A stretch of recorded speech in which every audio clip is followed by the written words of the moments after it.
वहीं अगली खबर, बीते दिवस पवई क्षेत्र के जोरदार बारिश हुई थी और क्षेत्र में बाढ़ जैसे हालात नजर आ रहे थे। इसके बावजूद पवई एसडीएम का पद प्रभार गुनौर एसडीएम के लिए हुए हैं। ऐसे में स्थायी एसडीएम ने होने से क्षेत्र में प्रशासनिक व्यवस्था चरमराई है दिखती रही है। साथ ही तहसील कार्यालयों में अनुभवी एवं आधिकारिक न होने के कार्य समय पर नहीं हो पा रहे। आखिर क्या मजबूरी है?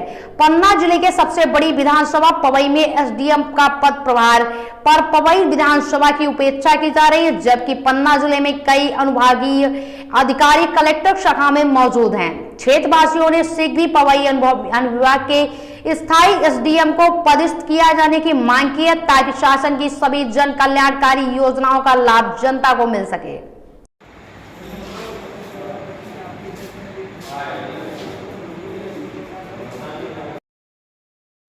अब करीब 1 वर्ष से स्थायी एसडीएम न होने के कारण पक्षकारों को, आम पब्लिक को काफ़ी समस्याओं का सामना करना पड़ रहा है। किसी भी आवेदन के लिए, किसी भी छोटी मोटी शिकायत के लिए कहीं कोई सुनवाई नहीं हो रही है। ऐसे में हमारी यही मांग है कि पवई में स्थायी एसडीएम का बैठना जरूरी है और स्थायी रूप से बैठें और जो निर्धारित समय है 10 से 6 बजे तक बैठ के अपना कार्यकाल करें और जनता को बहुत समस्याएं हो रही हैं, उसका भी शीघ्र निराकरण किया जाए। यहाँ विगत 1 वर्ष से स्थायी एसडीएम नहीं है। प्रभार के एसडीएम हैं जो कभी कभार आते हैं और शासन की विभिन्न योजनाएं हैं उनमें कोई भी काम नहीं हो रहा। सभी शासकीय प्रकरण सब लंबित हैं, पब्लिक परेशान है। इसलिए शासन से ऐसी मांग है कि यहाँ स्थायी एसडीएम की व्यवस्था की जाए। द्विवेदी पवई बाढ़ की स्थिति भी बनी हुई है। ऐसे में यहाँ की सभी व्यवस्थाएं चरमराई हुई हैं। ना कोई शासकीय व्यवस्था है, ना कोई यहाँ छात्रावास भी डूब में था, वहाँ भी अव्यवस्था थी और इस तरफ कटनी रोड भी जाम था। यहाँ पब्लिक बहुत परेशान है।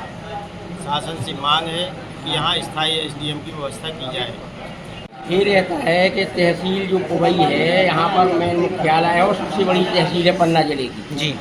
और यहाँ पक्षकार आते हैं, अधिकारी रहते नहीं, जबकि पवई में परमानेंट नियुक्ति होना चाहिए जी।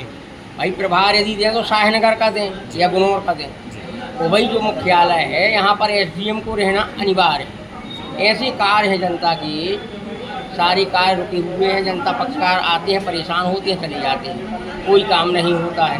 और प्रभारी लोग जो आते हैं घंटे 2 घंटा रुके और चले जाते हैं बाकी, और रोज आते नहीं। और कम से कम 115-16 के जो मुकदमे हैं, छोटी छोटी त्रुटियाँ हैं जिनमें नाम है गड़बड़ या किसी का थोड़ा सा नंबर गड़बड़ है, उसके कम से कम 3 साल से प्रकरण लंबित हैं। उसमें कोई कार्रवाई नहीं हो पा रही है, जो कि छोटी छोटी त्रुटियों के कारण पक्षकार कम से कम 2-3 साल से परेशान है। तो ये भी सुनवाई होना चाहिए और यहाँ पर एसडीएम महोदय की परमानेंट नियुक्ति होना चाहिए। कलेक्टर महोदय से हमारा अनुरोध है एवं प्रशासन से भी अनुरोध है कि पवई में एसडीएम की नियुक्ति परमानेंट होना चाहिए।